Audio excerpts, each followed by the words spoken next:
জীৱনত এনেকৈ কাৰোবাৰ পৰা সম্বৰ্ধনা পালে মনটো খুব ভাল লাগে।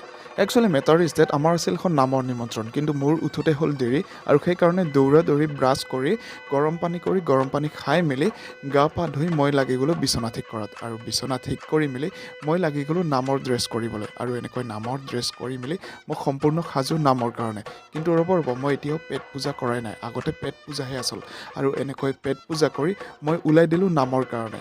আৰু ৰাস্তাটো খুব ধূলি আৰু গৰমত দিছে এইকেইদিন, উপায় নাই আৰু নামৰ নিমন্ত্ৰণ যিহেতু আছে যাবতো লাগিবই। আৰু আচলতে আজি আমাৰ এখন খুব ধুনীয়া ৰেষ্টুৰেণ্ট অপেনিঙৰ নামৰ অনুষ্ঠান আছিল, আৰু এনেকৈ আমি আজি নামৰ অনুষ্ঠান আৰম্ভ কৰিলোঁ।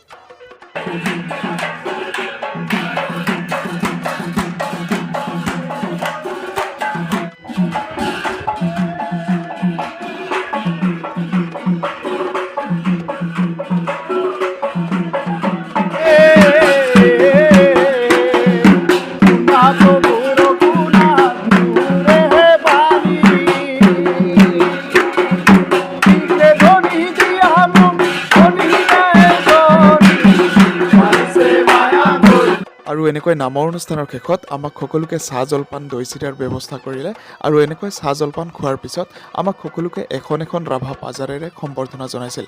আৰু যেতিয়া আমাক ৰাভা পাজাৰেৰে সম্বৰ্ধনা জনায় তেতিয়া আমি সকলোৱে আনন্দিত হৈছিলোঁ। আৰু ৰেষ্টুৰেণ্টখনো খুব ধুনীয়াকৈ সজাই পৰাই তুলিছে।